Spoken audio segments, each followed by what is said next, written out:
Hello, everyone, and welcome to the Secondary Heroes podcast. It's episode 113. We're on to episode 2 of Marvel's What If series. This is your host, Trevor, and joining me as usual is... Hey guys, it's Prague.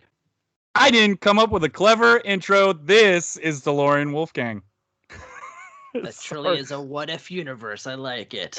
Usually I think of these things. I thought you were going to have something Star-Lord based. Oh! Can we stop? Nope, Okay. This is a Okay, what you're if. right. You're right. What if This DeLorean is had what if. nothing I had for nothing. his intro? I had nothing for my intro, and here we are now, scrambling to entertain you, the listener. Unbelievable. That's us every week, though, but yes. Scrambling to figure out how to entertain the masses. The masses. The 34 people that listen. We love you all. Love you all. Well, just think, there is a multiverse where we have a bunch of listeners. Because there's infinite possibilities. There's one out there where we have like the millions first of listeners. place heroes somewhere. How did out we there. get this? How did we get where we are then? How come there's another universe where we're super famous and super successful at podcasting? You know what? We're just sitting here grinding, people, and you don't care. I think so. So Here, man. so thank What you. if? Thanks for sticking around. So, spoiler-free time, maybe our spoiler-free review of the second installment of the What If series. What if T'Challa became Star-Lord? Who knows? Is that what this episode was about?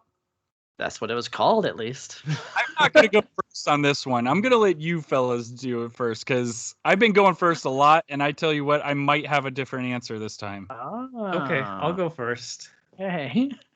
I thought this episode was a ton of fun. I had some of the most fun that Marvel's ever done. It seemed like everything was just on point for this hypothetical. It was crazy. It was so many, like, oh my God, I can't believe they did that. Just imagine if they did that. And it's just all those kinds of moments. It was really good, quick back and forth dialogue. The voice acting was outstanding. I'm all in on this animation style. So yeah, I'd love more of this storyline because this even posed all kinds of. I was like, well, now what? I want to see, like, they could have done this for an hour and a half. Too much, yeah. Done all kinds of stuff. Okay. I'm guessing you want me to go next, Alex, huh? Absolutely. I'm pretty much there with Trevor. Like, same thing. Like, this is the most fun I've had in a long time watching anything Marvel. It was like such a joy, and I was surprised because I didn't really care much for the first episode, and I think I'm on board with the animation style now. It really worked for this universe, like the Guardian type universe, you know, that out of the world stuff. It worked well. I mean, it was still some hokey moments here and there with the animation, which I just kind of let slide, but yeah, I mean, this is what a what if should be, in my opinion. I didn't feel like the first episode was really a what if. It was just like the same thing but swapped characters. Whereas this really truly felt like a totally different universe with different, you know, possibilities and solutions and outcomes and everything. So yeah, well done. Interesting. You know what? After listening to you guys mention it, I mean, I am. Did we No. I know. You really didn't say much. No, I actually did really like it. I think there was a couple things that kind of threw me off. And it's not that it was anything bad. It was just something that just kind of like threw me off. Again, the animation style, I loved it, but there's so much to look at that I want it to sink in just a little bit longer. Trevor, you said you could have spent an hour and a half in this. This is an episode that I thought was just too short because there was so much that could have been done as well to really emphasize a lot of this stuff. I like this story, and I do feel like some of the characters. You know what? I think that's kind of getting into spoiler territory. Sure. So you know what? I will say episode 2, super fun, super enjoyable. There were little things that I wish were just a tad bit better, though. I will say that it did feel rushed, but I think that's just kind of how these are going to be. You know, it's Right. one of those scenes where they're trying to tell a different story that could be a full-length picture in a half an hour or less. You know, Absolutely. I don't know how long this was, but it was probably like 20 minutes or so. Now, So yeah, it definitely felt rushed. Yeah, and it totally worked for the 30 minutes for the first one because honestly, I don't care about that storyline. It's such a boring storyline to me. This is a storyline that's intriguing. It's fun. We're going to different galaxies. We're going to different worlds. Like, we're not stuck looking at World War II again. You know what I mean? So this to me was a lot of fun, and I wish I could have lived in this world just a tad bit longer. Gotcha. Yeah. All right. Okay, so before we get to those spoilers, guess what? We get to do this fun social bit. Strap it in. Do you think should I try for fast or should I just do it? Just do it. I'll just do it. Okay, so check us out over on crossthestreamsmedia.com. Okay. You can find links to all of our social media. And if you don't want to go to crossthestreamsmedia.com to find our social media, it's all at Secondary Heroes. You'll find us everywhere. Now, again, I've said this in the past. I am slacking on the Facebook and Instagram, but you can always find us on Twitter. Follow us on Twitter. We post memes. We post fun stuff. We post anything that's relevant to what we're talking about throughout the week. But if you do go on to Cross the Streams Media, there is some cool little features that you can send us a voicemail, be a part of the show a little bit, show us your hot takes. There's also a bunch of other shows. We've got the Dorksman, the 3 Beers and a Mic, the Movie Gap, Dan Aykroyd podcast, and there's so many more. They're always adding more every day. And don't forget to check us out over on YouTube, because that's where you're watching us right now. If you're on YouTube, make sure to smash that like and subscribe button. I don't know what I'm saying anymore. Smash the like and subscribe button, because all of this is free for you and it's priceless to us. And you know what? Here's the thing. We've been doing the secondary shorts. I want you guys to think about this. A lot of podcasts, when they do spin-off shows, they go to Patreon and they say, hey, pay $5 a month. Hey, it's only a cup of coffee, right? Pay $5 a month and you get these extra shows. We don't do that. We're giving you extra shows for free. That's what we're doing, because we're here for you. We love you until we get a Patreon, and then we're going to ask for money. We'll go with the Disney route where we get rid of Fast Pass and we'll have a new option, some Genie Plus.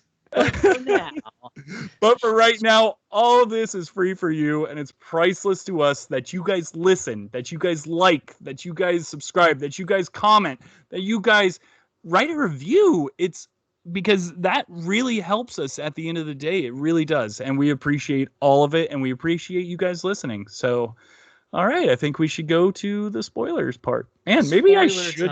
Yeah, maybe I should drink before these episodes, because that was pretty solid. Great. No ailments there. I think the biggest, we won't start with the biggest spoiler, but okay. I think the whole theme of this entire series, they kind of showed that a multiverse of infinite possibilities is your destiny determined by your nature or the nature of your world. This episode emphasizes that, but I think it's going to be a recurring theme. And so this one really kind of showed that the nature of the person might have a bigger impact than the nature of the world. Oh, for sure. Wow. Yeah, for sure. I mean, bigly. I would almost say, watching this episode, I felt like all the characters were very soft. It took some hard-hitting characters who were ruthless, and they turned them into, it felt like, kittens. I mean, I didn't feel like I was intimidated by certain characters. You know what I mean? Like, I do feel like... It. Sorry? You can spoil it. You don't have to say certain characters. Well, no, but it's certain character. There's multiple characters. It's not just one. And the one that I'm talking about is Thanos, which, by the way, I actually did really enjoy Thanos, but it's hard to separate the Thanos that we know, who is... I mean, it's not that he's out for blood or anything. I mean, yeah, in Endgame, he was out for blood. But before that, he just had this mission, and he was gung-ho about the mission. He had tunnel vision on the mission. But in this, it was almost like, oh, it was an idea that I had type of thing. You know what I mean? Like, it it was an idea and I didn't go through with it because of XYZ. I don't know if they even explained why he didn't Because go of through with it. T'Challa. Yeah, it was the biggest point of the whole episode. Yeah, the everything is based on T'Challa. Everything. He impacts the entire galaxy by essentially being understanding as well as having a good argument. He said the best weapon in your arsenal is a good argument. That's his kind of thing. Yeah, he pretty much explained it to Thanos how to redistribute the wealth evenly across the universe rather than having to, wipe away half the population. He was able to sit down and talk to this person before he went on his, years of searching, for the Infinity Stones. So we never ever really in this universe got to see that side of Thanos because he never had to go down that path. It was like, this is the idea, the ideology he had, but he never had to get angry about it because it was explained to him in a different way by T'Challa. And it's like, oh, cool, that makes sense. He would still kill those 50% of people to get his deed done, but he didn't have to go down that path of anger and, everything else. I just found it very interesting. It was definitely interesting. It's fun. Yeah, I thought it was fun. Yeah, it's very fun because it almost turned it into a joke, the whole genocide joke. Well, it was a joke, yeah. And the whole time. I mean, as funny as genocide can be. Well, to set it up in the part, like, imagine you're at a party and like Nebula's super embarrassed by her dad talking about something. I do love it. And I love it. This in case is the genocide, but you have that whole idea of your dad being super embarrassing, and they just pass it off. Well, and right now my dad is actually in town. He's in town because they wanted to visit the baby and everything, and they're here for about a month. And my dad can be pretty embarrassing, but I think bring him on the show right now. That's kind of all that. You know what? If you guys want him on the show, I'm sure he would love to be a part of it. He wouldn't know anything about what we're talking about. If you said T'Challa in front of him, he would go, "What is that at the Mexican restaurant over there? A burrito?" Oh, dads. Yeah. So I love my dad to death, man. He's great. Yeah. But he wouldn't understand. He wouldn't be into the cartoons that we're watching and talking. I mean, I'm barely into the cartoons. I'm here for it. So, anyways, that was kind of the big takeaway, is that idea that they placed in this episode. And as to Trevor's point, I really do think that they're going to continue on this path with other characters. At least I hope they do. It'd be kind of weird if they didn't. So, but do you think that every episode's going to end up being as, I guess, in a way, positive as this one was? Because this one was pretty much positive from start to finish. I wonder. That's the fun twist about being positive, though, because it showed how by T'Challa being abducted by Yondu, it changes everything for the greater scope of the galaxy. But it made you wonder what happens on Earth, because they have a literal thing where Ego comes and Peter Quill is just a janitor at Dairy Queen. And so his entire life doesn't have that whole grandeur because there's essentially nothing particularly special about him except his father. And so this shows that his father now has Peter to... So Peter usually has something to lose, at least in Guardians 2. You know, he has Gamora, he has a whole band of friendship, he cares about things. This one, he's as low as could be, so it's going to be really easy to manipulate him from Ego's perspective. So the Watcher says that's the end of this world. But further, the Collector gets out tools. You know, he has Cap's shield, he has Thor's hammer, and he has Loki's... dagger, and he has Hela's helmet. What happened to those? What happened to Asgard and Earth? And who that's killed the whole them? thing. Yeah, if they died, T'Challa right? not being on Earth kind of ruins all stuff on Earth, even though it's so great with Thanos and thing. It's because everything has the opposite equal reaction kind of thing. Yes. Wow. Yeah. Yeah, T'Challa probably would have helped them down there like he did in Endgame. So that's funny. Pivotal. Wow. That's really interesting because I didn't even, whenever I saw it, I was like, oh, hey, that's kind of funny. But I didn't think about what happened behind all of that. Which, by the way, I want to say the Collector, awesome. I just loved his look. The dude looked like just a force to reckon with. He just looked awesome. I don't know. There was something about his look. He was Yeah. beefy, man. He was Beefy. awesome. It was And that ripped. big jacket just looked so rad. I don't know. I was all on board. I'm like, I want to see more of this guy. Show me It was more pretty of the great. collector. I mean, he's dead now, but it'd be great. Oh, of course, yeah. Especially with using Korg's arm like that. That was awesome.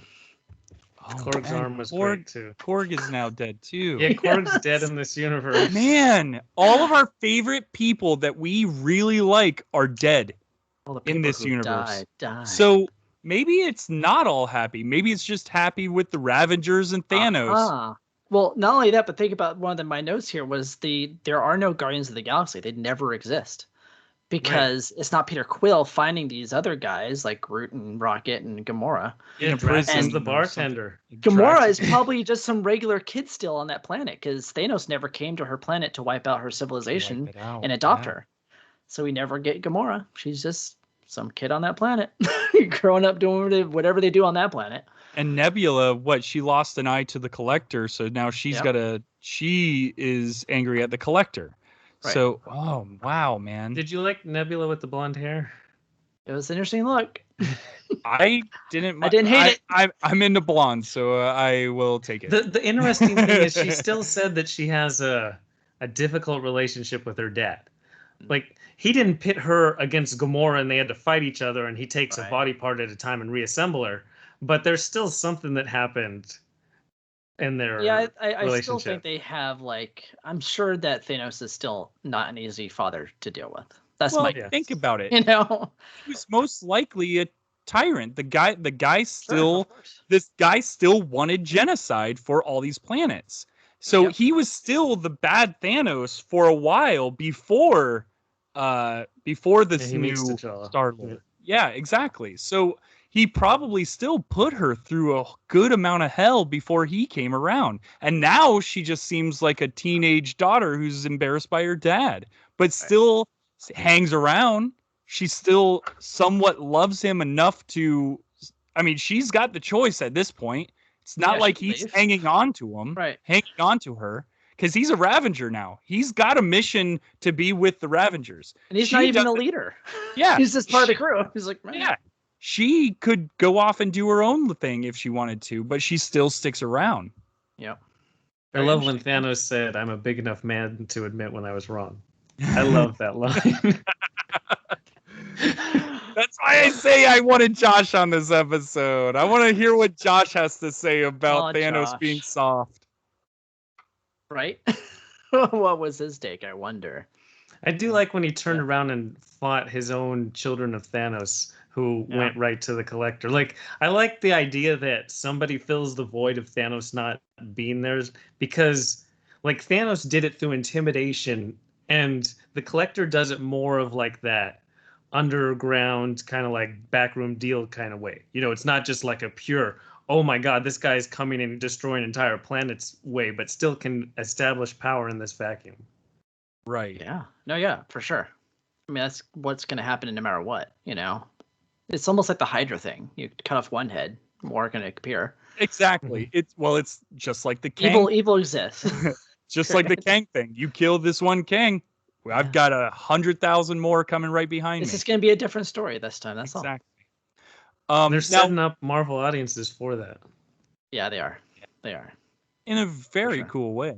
Now I want to jump into one of my gripes is the Collector. One of the more fun things about watching Guardians of the Galaxy was when we did get to meet the Collector, you could kind of see inside all of the boxes. And in this animation, they just silhouetted just about everything.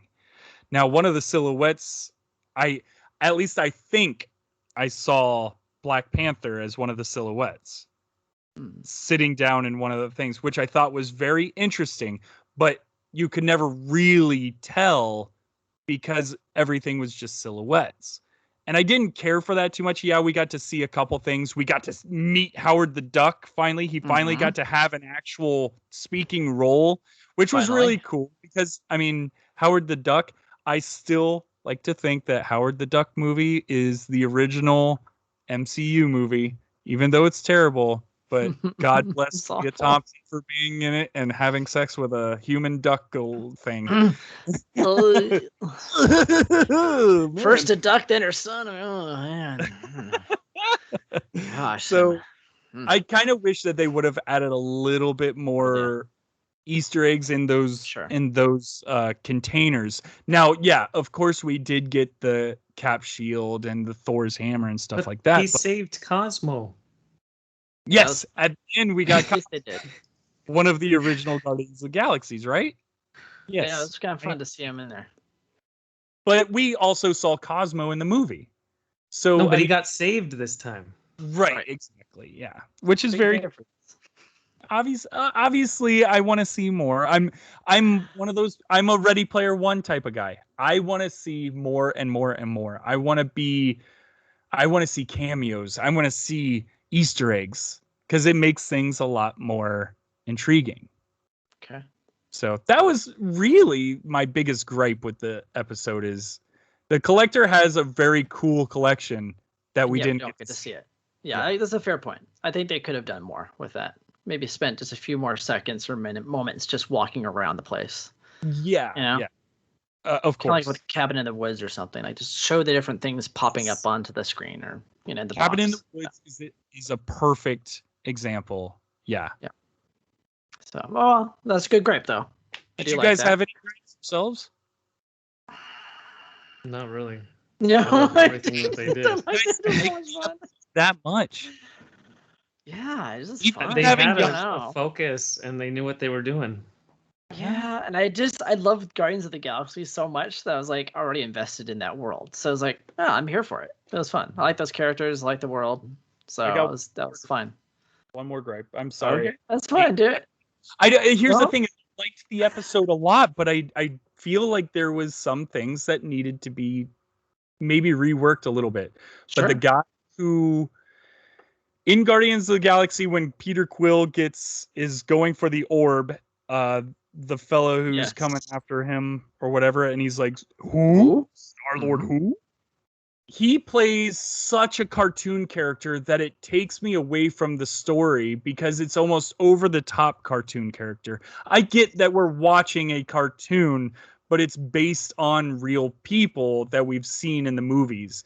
You've taken this guy who was a ruthless killer and turned him into this just jolly, like, oh, he's my best friend. I've got to be with my best friend. Well, I think you got to understand the influence that T'Challa has. That's what they're showing. They went to somebody who's so... I mean, if Thanos is an example enough, this guy shows you again how influential T'Challa is. Right. Yeah, but and he might not have been that person in this universe ever. Like he may have not Yeah. have been that. He might have always been kind of like just a big fan of Star-Lord, and just happened to be on this mission, and went, "Oh God, the person I admire is the person I'm supposed to capture."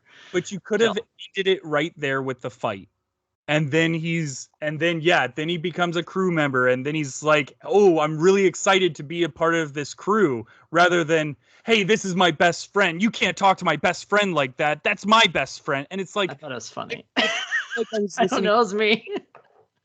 So you had the same reaction I had with Bucky last episode. I didn't like think. Bucky in the last Because I episode. thought Bucky in the last episode was the worst thing that Marvel probably has ever done in any movie ever. So, because I don't think this guy was this bad.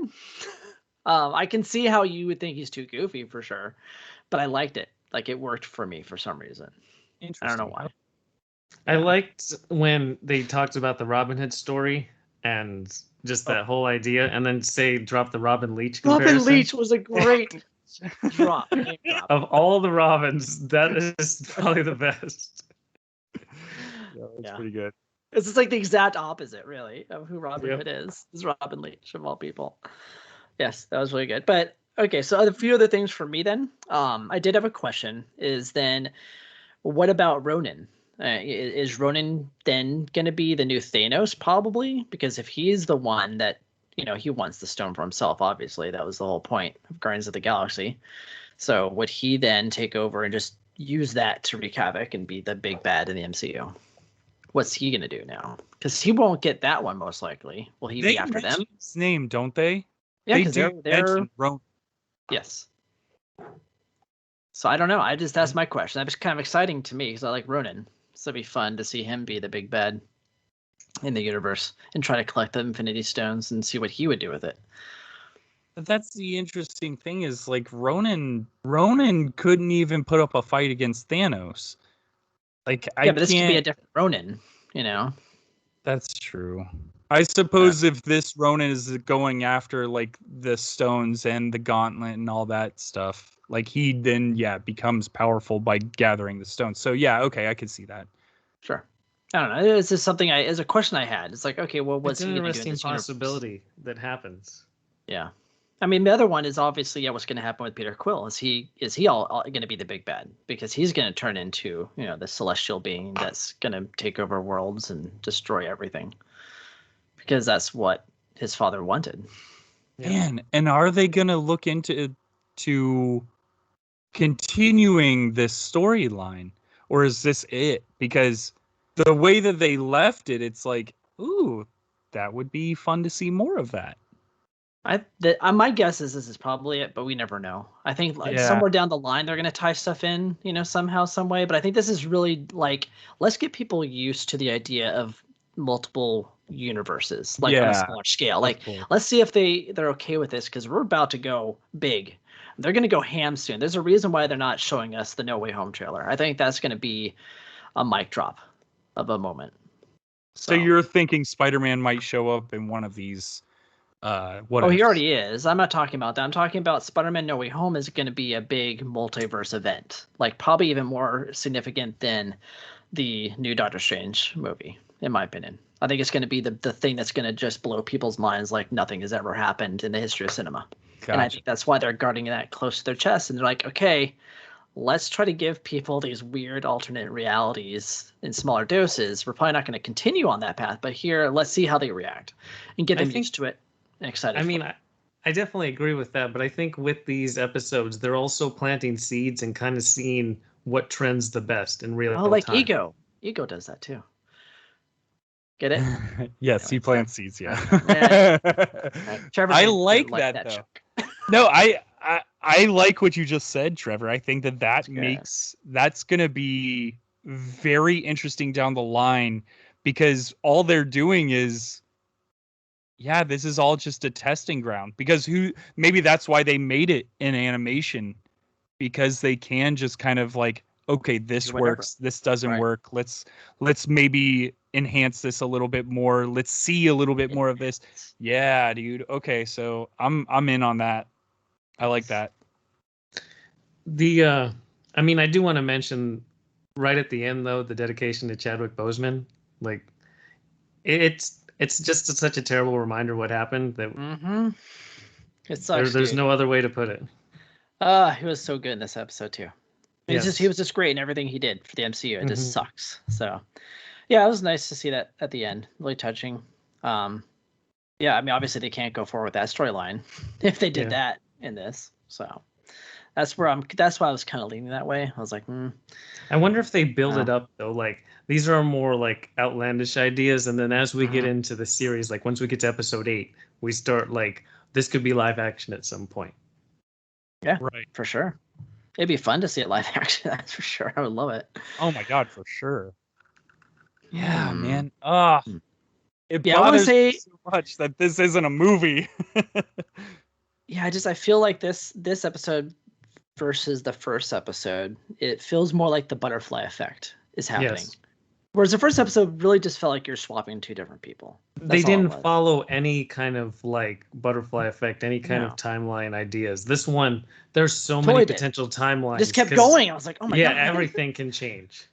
Yeah, so it was neat to see that. So I'm hoping the rest do that.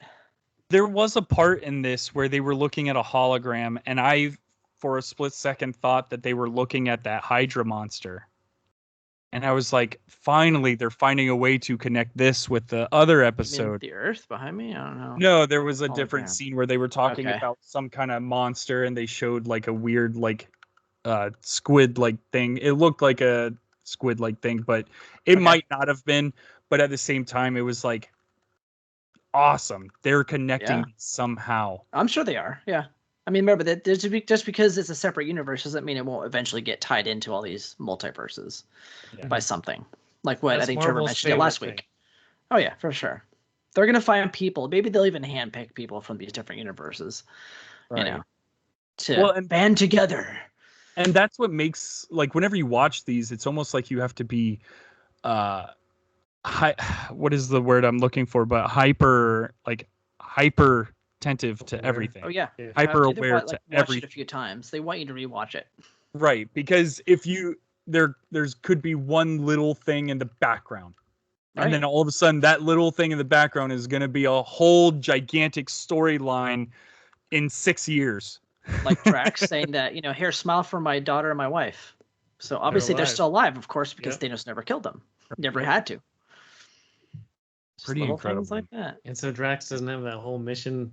There's just so many fun things. Yeah. Yeah.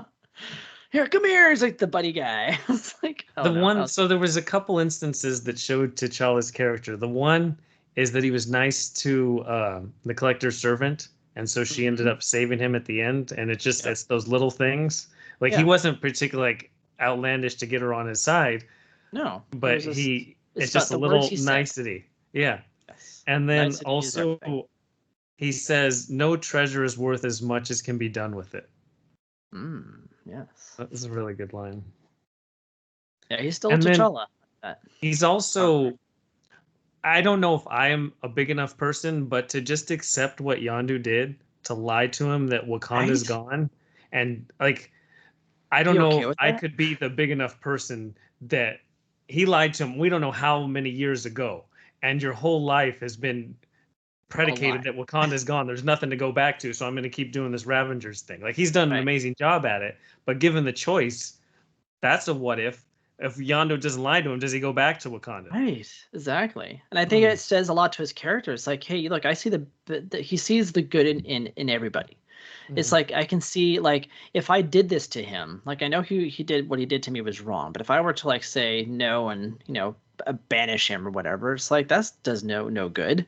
What good would come of that? But if I bring him down and meet my family and we make something of this, it shows a lot of his character, and it was really great to see that. Well, and his character rubs off on everybody. The fact that Yondu, when he does go down to Wakanda, he's just gushing over the father. And I was wondering if he would say the line, "You might be his father, but I'm his daddy," or something like that. I was like, "Ooh, are they gonna go there on this one?" But yeah, definitely not. Yondu also, he tells T'Challa, "No one fits like you. You belong everywhere because you can belong anywhere." And that's the whole thematic idea of the nature versus nurture, and specifically T'Challa's nature is what defines the entire story, rather than, it's not Quill's, story or reason for being. That's not what, you could put anybody in that role and they become Star-Lord. This shows you the person you put in that role changes everything. All right. Here's a question for you. Do you feel that this episode had more of an impact than what Falcon and Winter Soldier did in their episode? Showing what T'Challa can do and how he was able to change worlds and galaxies compared to what we saw. I know that it's a little political, but I wanted to just question, though. Does this have a bigger impact than Falcon and Winter Soldier, where Falcon has his big speech and then he flies away, type of thing? It's a little bit different because it's not putting him in the same context, because like the Endgame war is over, kind of thing. So you're not really pitting him in the same circumstances and the same perils. And okay. Yeah, I'm not too sure.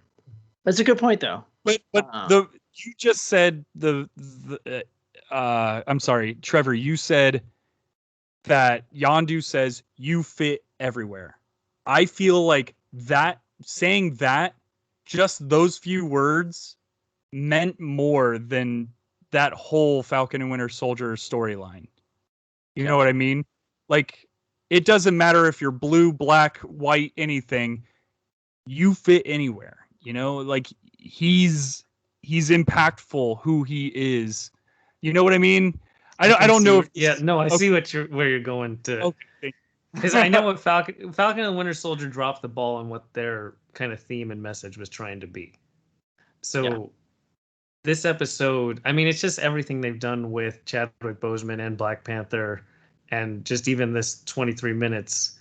It shows it every time how impactful it does. Way more than Falcon and Winter Soldier. I don't know how they didn't just take tips from Ryan Coogler or ask for some of the writers on Black Panther to give some insight on what you're trying to say. Mm-hmm. Right. Okay. And I didn't mean to I'm not trying to be controversial or anything. Not if it is controversial or not, but no. I don't think you are at all. I think that's a valid point. They need to be held accountable for, everything they do. And put and judge for things, and not everything they do is going to be great either.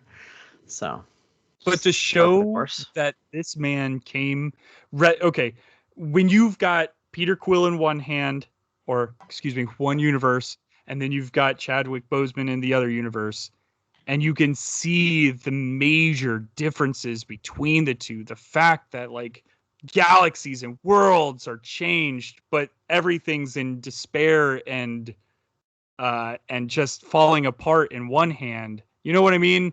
It's just interesting to see this juxtaposition here. Sure. It is. Did I use juxtaposition right?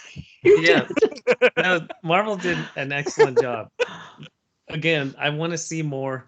I'm surprised that they said as much as they did in such a short amount of time. And I hope all of the episodes really go into these seismic changes to the universe. Not here, this is a subtle, let's switch out this character for another character and they play the same roles and stuff. Yeah, here's Miss Britain. So pretty much. But before we talk about too much, we do, with our theme of these episodes, we like to talk about what ifs beyond the Marvel Universe. So last week, it was beyond what they were doing with the show. Now we're going to expand it out to our favorite movies and what ifs for those favorite movies. Oh, that's right. Yes. It's Who wants to start? That's right. I'm not starting, not it. I think Trevor should start this week.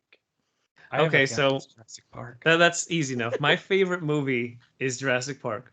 And so the fun thing about Jurassic Park is that I view it as a standalone movie. I know that there's 2 and 3 plus World 1 and 2, but those are essentially fan fiction. Yeah. It's okay.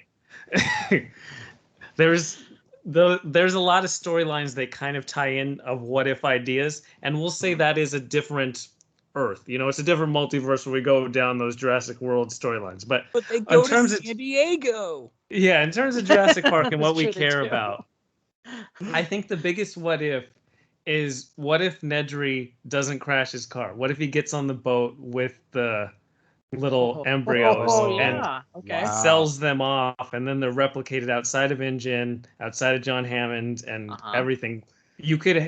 Anything could happen with those potential dinosaur embryos. Well, at that point, you don't get a Jurassic Park. Everything that John Hammond has been building towards kind of it might last a year. Let's say everything goes smoothly and the park does open. The fact that that park is only for the mega rich to be able to go to this island, rather than you got these guys over here who are making Wish.com dinosaurs, that can go into any. That's a great example. It's like Tiger USA, No, they're all like the Tiger King people. They all have their little camps in different parts of the country. Turns into Tiger King with dinosaurs. Yes, it's Tiger King with dinosaurs. We would literally be watching Netflix documentaries about Tiger King with dinosaurs. Yeah, this guy, he's Raptor King or whatever, and he does all the same stuff. It's a bunch of raptors.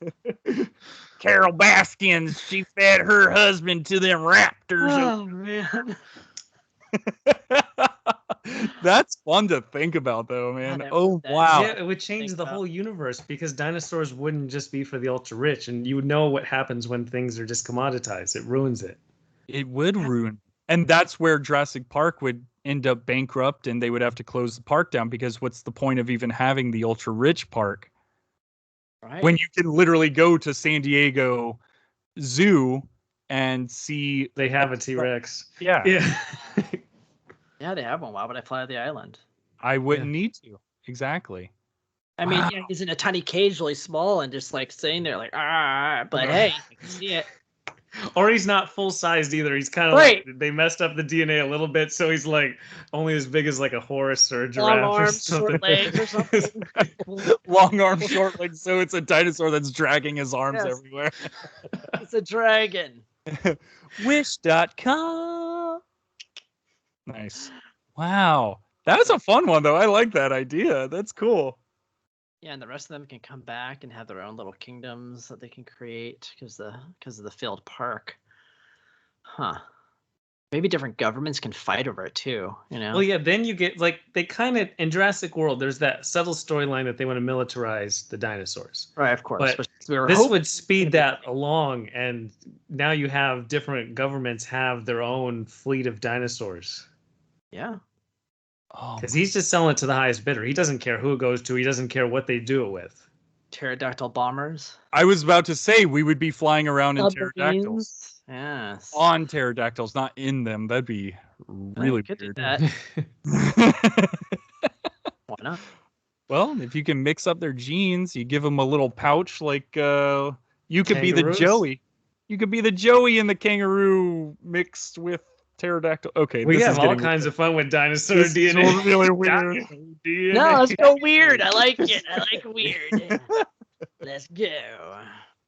Oh my goodness! And then, like 100 years from that point, we would actually get Ninja Turtles. True. Could, but I wonder if you can milk dinosaur and sell the milk. And what would the milk taste like? What? I was talking about Frog's Ninja going off Turtles. A whole weird I tangent. told you, let's get You were weird. talking over him. Really getting weird. I know. I was trying to purposely. Who's next? Prague, what do you got, man? So I was going to do, because I, obviously some of my favorite movies are like Star Wars, and we're gonna be doing that probably at some other point. I'm not gonna do big franchises, and I was gonna do Mac and Me, but I couldn't really think of anything good for Mac and Me. It's kind of silly. We still need to do an episode of Mac and Me before we do that. Then Hey, we will. So I decided to go with The Wizard of Oz, of course. Ooh, I like it. So of course I'm sitting here like thinking all these different, different scenarios, but the one that is the most obvious to me is, what if the Wicked Witch of the West doesn't die? What if the house landed on the Good Witch instead? So what would that mean for Dorothy's path here? Like, she's obviously far from home. She wants to get back home. She's scared, doesn't know what to do. So the Wicked Witch of the West, who has the ruby slippers that she's wearing on her feet, tells her, "Oh, I know what you can do, stupid child. You can, the person who can get you home is the Wizard of Oz. All you have to do is kill him and take his whatever. It could be a cloak or something. Like, go kill him for me, because what the Wicked Witch of the West really wants to do is to take over, the Emerald City and become the ruler of Oz. Not letting Dorothy know that she had the ruby slippers the whole time that can get her home. So she goes to the wizard and confronts him, but obviously still maybe makes friends along the way. It could be different friends, because, by the way, people who make Wizard of Oz films, there's other characters in the universe that you could use. hey, by the way, the people who made Wizard of Oz, they're Are idiots. probably all dead by now. Good. Anyways, all these other characters that they could use. That'd be a lot Sorry, of they fun. died of old age because that Nope. movie's like very old. I know. But there's been other iterations of the Wizard of Oz. They're Prague absolutely saw it opening weekend. horrible. Sorry, go ahead, Prague. My point is that there's other characters, and there's a lot of darkness. Like those books are like the darkest children's books ever written for children, like ever, like more so than Grimm fairy tales. So like you have all these dark characters, and if your person that's like pushing Dorothy forward is the evil witch, I mean, you could have a really intriguing story in the universe, in my opinion. Just saying. That is pretty cool, man. I would watch it. I mean, she would get to the wizard, and the wizard's like, "I don't know what you're talking about. I can't do anything. I just sit here behind the curtain. You've been lied to this whole time." And that then witch she had the slits shoes his the whole throat. time. Yeah, she slits that throat, and well, no. Yeah, because the mean, you witch can't would take befriend her at the start, because Exactly. Glinda's not there, and it changes her whole perspective. Exactly. I like it. That makes me talk to him. God, what was that movie? Do my dirty for me. There's a Tin Man in the woods. He has an axe. Go talk to him. It kind of reminds me a little bit of the Lion, the Wardrobe, and whatever else is in The that witch, wardrobe. and we'll just change them around. Yeah, I got it. Okay, cool. But no, the reason why I say that is because the witch befriends one of the children. Yes, that's true. Yeah, and that's Edward's where I'm easily thinking, manipulated. Exactly. So Dorothy could easily be manipulated by.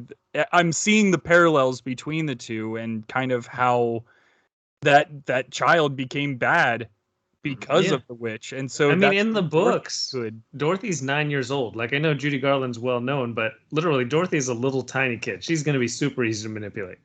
Exactly. Just got to get some of those delicious candies. Some was it Sweet Turkish Delights, I believe it was. Delights. Oh, by the way, for those of you out there that do want to watch something more authentic to The Wizard of Oz, there's a movie called Return to Oz. Maybe not the best movie, but it is rollerblades. No, I'm out. It's scary because it's more accurate to the actual books that were written. So, and Dorothy is actually like the regular age too. Or you could read the books, because there's a lot of books by Frank L. Baum. Please read the books. Oh my God. Oh. That Return I will to mail Oz. you books. I will mail you the books, people. Dude, the Return of Oz was creepy. And it was the rollerbladers. The rollerbladers alone, man, were so creepy. If I want to be creeped out, I go onto YouTube and I watch the rollerblade scene from that movie. Because look at the original W.W. Dinslow illustrations. They're even creepier. It's great. I'll have to look those up. It's good stuff. So that was my take. Is what if I like it. I'll spell on the other witch. Oh man, so I didn't have a ton of time to think about this, but mine is so I actually came up with one for Flight of the Navigator. It's not my favorite movie, but my favorite movie is Back to the Future, as we all know. And I mean, there's so many what ifs when you deal with time travel and you own a time travel machine, because you've changed one little thing, you've got the butterfly effect that changes everything ahead of it.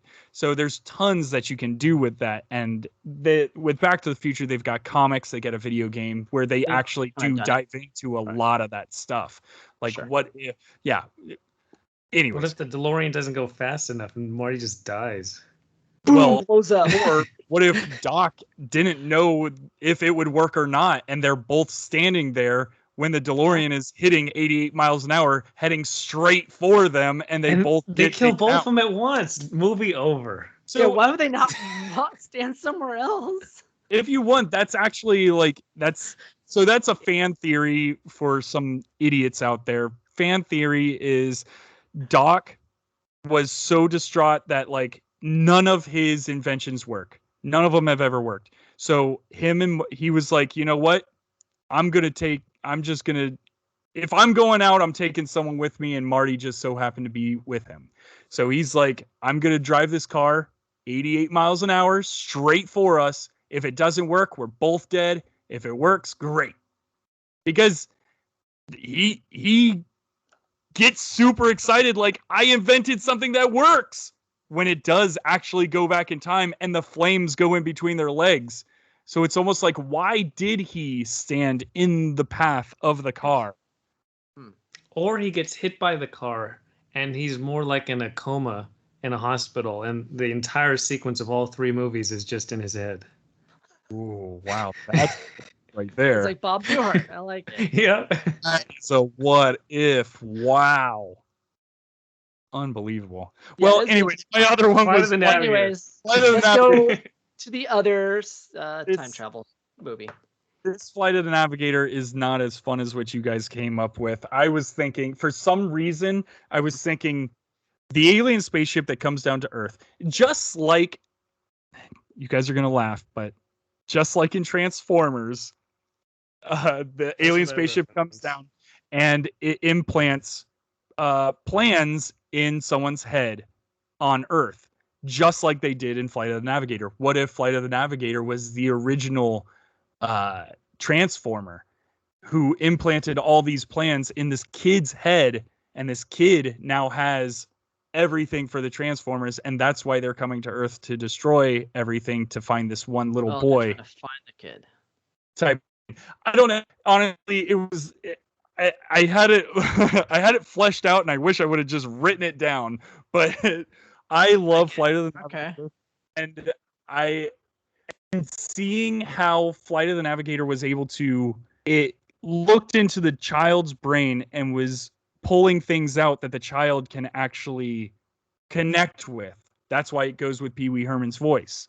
So then he takes all this information, goes back up to, and that's why we get toys of Transformers. We get all these Transformers stuff, all this stuff, and then they come down. I don't honestly, I didn't flesh it out very well. Cool. I kind of like this idea because what could happen is an official Transformers crossover. No, I just thought of this while we said favorite movies. I was like, ooh, Flight of the Navigator. Oh, Transformers. Let's go. Oh, I can flesh this out. Let's go with this because think about it this way: the Autobots can't kill him because if they kill him, they won't get the plans. If they use him and pull that information out of him somehow, it would be kind of fun. Because he's just a kid running around in the 80s. Torturing the kid is the best part. So yeah, of course. Except when he turns into an adult and he becomes a really terrible person and goes maybe to jail. The Navigator itself is the one that like is escaping the Autobots and is like trying to find somewhere to put this information safely. Like it's almost like the Silver Surfer, situation. Like let me find somebody, warn them that they're coming, but let's hide them in this child. No, they'll never suspect. Oh yeah, see, I'm loving that we're fleshing this out together as a team. I'm not a writer, guys. I'm not a writer. I'm not. It's okay. But as a team, look at us. Together, we can do anything. That's right. Anyways, does he stay with the ship or not? Like, would he fly around with the ship, or would the ship leave him because he's already done the deed? See, the problem is he's a 9-year-old kid. When I'm 9 years old, I want my parents. I want my mommy. I want my daddy. I'm not, I want to go back home. And just like T'Challa in this, T'Challa. Is it T'Challa? Just like T'Challa. He wanted to come back to Earth to see his family because he was just a kid. Yeah, he got to explore worlds, but I mean, he had Yondu tell him, "Oh, well, your world's destroyed. Don't worry about your world. Your parents are not around." I mean, would the spaceship actually tell the kid, "Your world's destroyed. Don't worry about it"? That could be an idea. Like lie, like show him a fake version. Like how he has that sheet, the mirror image that's really the outside. Yes. He could just pretend, like put up a fake version. Like, oh look, the nuclear bomb just went off. Oh, you gotta come with us. But at that point, would the spaceship become a Decepticon because it's now lying to him? I mean, it's at that point now he's deceiving the child. Good point. Okay, never mind. Yeah, so now we're dude, it's such an interesting thought. I don't know. I like the thought of it. I don't know enough about Transformers to really dive in deep on that one, but I like the thought of it. Well, it's funny because I was actually thinking of Flight of the Navigator as one of my options before you had mentioned it, before coming on the air. But I couldn't really think of anything that would be like an alternate universe version of that because it's already kind of really out there to begin with. Yeah. Like what else could happen? Like he accidentally goes to the past instead of the future, in it. At the end of Flight of the Navigator, he does come back like 10 years later or something like that, where he sees his younger brother is now like 18 years old and he's still a 9-year-old. Yeah, that's the whole movie. Right. Well, that's the whole ending of the movie, but no, that's the movie. The ending of the movie, he goes back to his normal 9-year-old body and lives the rest of his life. When's the last time you watched Fly the Navigator?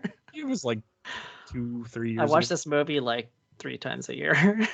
I should probably put it on like in the next couple weeks. I really enjoy it. It's not the greatest, but it still holds a piece of nostalgia in my heart because that's the interesting thing about Flight of the Navigator is it's chalked up to be this like kids movie with we've got Pee Wee Herman and all that stuff, but when you watch it, it's kind of creepy it's dark.